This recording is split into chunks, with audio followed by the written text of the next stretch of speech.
Step 1, preheat your oven to 325 degrees. After you preheat your oven, if you have a warm setting on your stove, put your egg mixture on the stove until the eggs get to 110 degrees. Then whip your egg whites with the sugar. This will get you to soft peaks faster, but you can do it with cold, which is what we're doing today.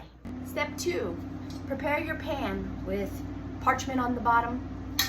A springform pan could work well, or a bundt pan. I used a bundt pan the last time, and you're not supposed to use fat when you make angel food cake because it's going to lessen the rise while it's baking. Fat inhibits the egg, right? So it stuck, and it was very hard to get out. So I'm going to do it this way with a, what is this, 9.5 inch non-stick cake pan, and I put parchment in the bottom. Then all I have to do is loosen around the edges. Have that ready before you start. We're going to use our wire whips.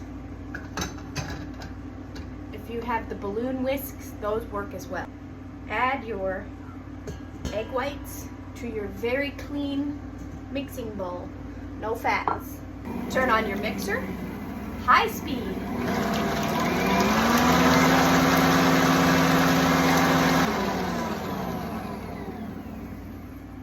We can see that the mixture has gotten very frothy after about 30 seconds on the highest speed. That's all we need. We're going to add our cream of tartar. I'm going to put my sea salt in there too. Okay. Now we're going to turn it on high speed until we get soft peaks. Don't forget to add a half a teaspoon of vanilla extract. I spilled mine when I was making strawberry shortcake for my son and forgot all about it when I made mine. It'll still be good, but it'll be even better with some extract. I've let my mixer go on high speed for several minutes. Now the mixture looks white, and when I lift it up out of the container, it comes up and flops over on top. That's soft peaks. Angel food cake does not have leavening in it. The leavening is the egg white mixture. But if you're working with fresh milled flour, you might find an extra boost helpful. So this step is optional.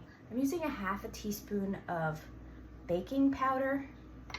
Good news is that normally they call for sifting the flour, but when you're milling fresh, that flour is sifted. It's milled to the finest setting. It has not been compacted in a bag before it gets to you. Traditional angel food cake involves taking a spatula and folding down, under, and up to put your flour in. But we have mixers, and in particular on the Ankestrom, the low speed is just so beautifully low that I'm going to use this to do that. I'm going to turn on the mixer just enough to get this incorporated.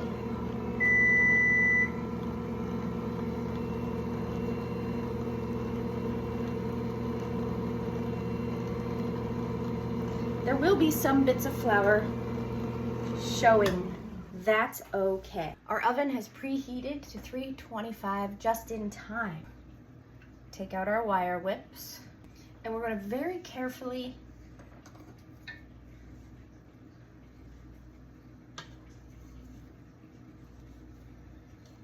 spoon our mixture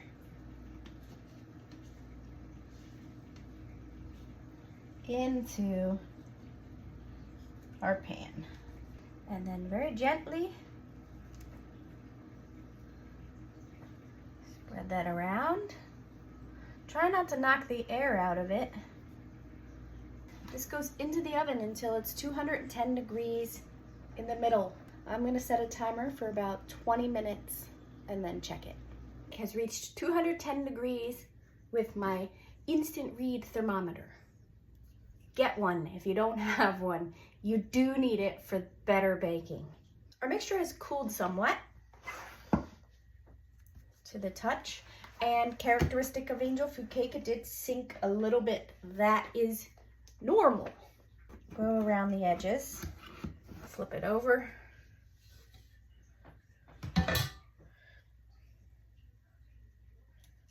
And peel off our parchment. Look at that, it's so pretty. Oh my, and it's so light and airy. Oh, this is great.